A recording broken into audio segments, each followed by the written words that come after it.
The Declaration of Independence.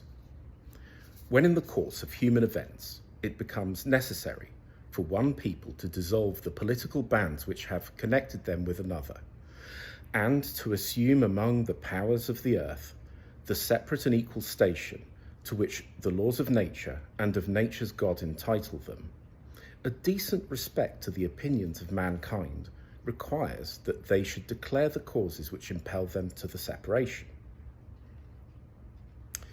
We hold these truths to be self-evident, that all men are created equal, that they are endowed by their Creator with certain unalienable rights, that among these are life, liberty, and the pursuit of happiness. That to secure these rights, governments are instituted among men, deriving their just powers from the consent of the governed.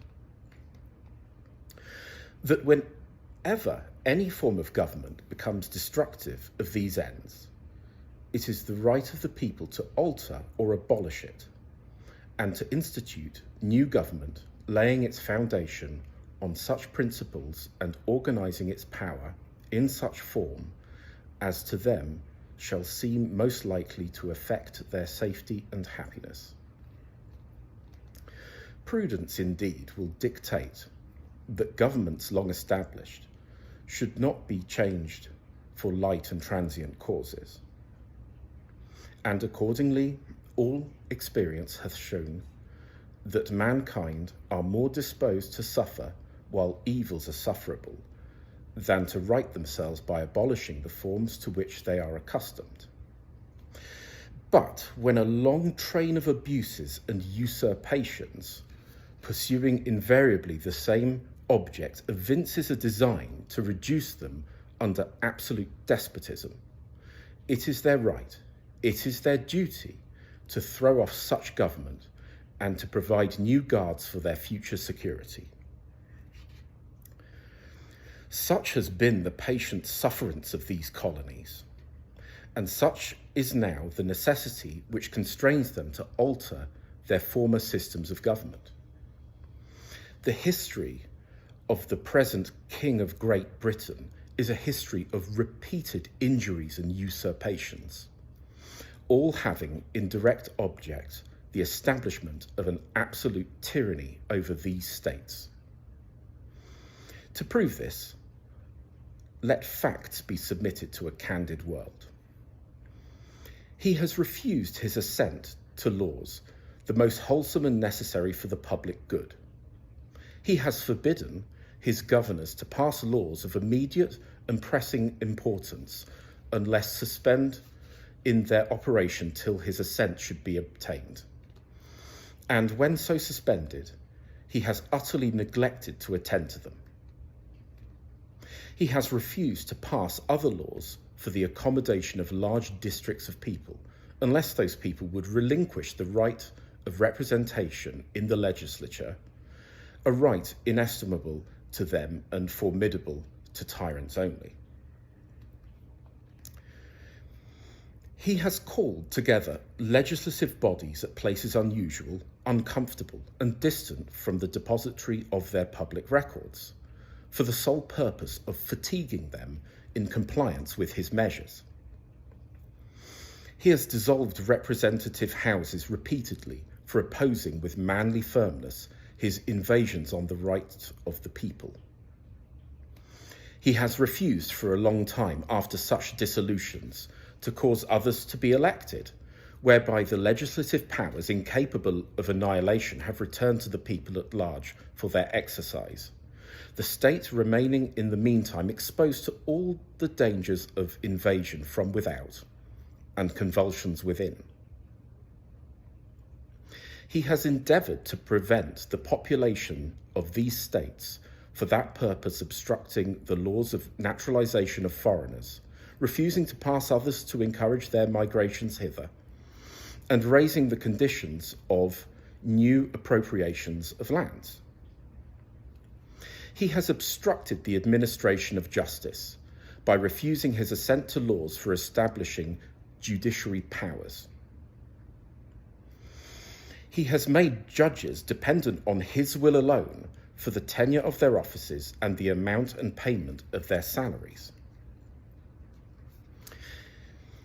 He has erected a multitude of new offices and sent hither swarms of officers to harass our people and eat out their substance. He has kept among us in times of peace standing armies without the consent of our legislatures. He has affected to render the military independent of and superior to the civil power. He has combined with others to subject us to a jurisdiction foreign to our constitution and unacknowledged by our laws, giving his assent to their acts of pretended legislation.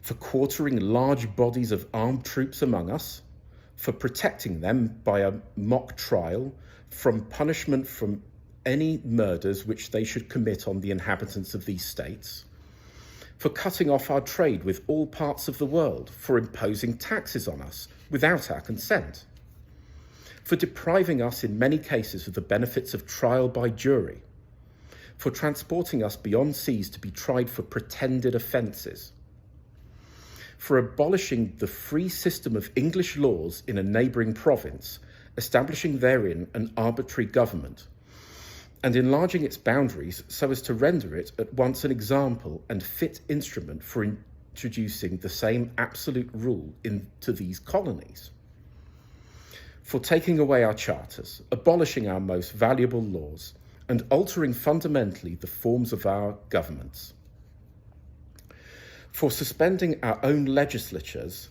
and declaring themselves invested with power to legislate for us in all cases whatsoever. He has abdicated government here by declaring us out of his protection and waging war against us. He has plundered our seas, ravaged our coasts, burnt our towns, and destroyed the lives of our people.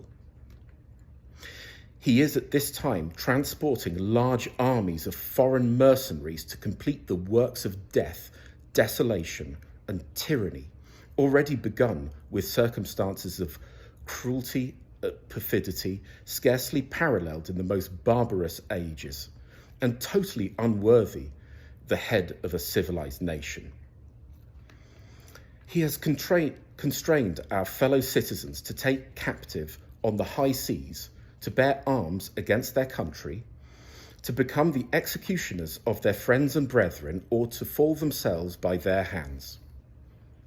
He has excited domestic insurrections among us, and has endeavoured to bring on the inhabitants of our frontiers, the merciless Indian savages, whose known rule of warfare is an undistinguished destruction of all ages, sexes, and conditions.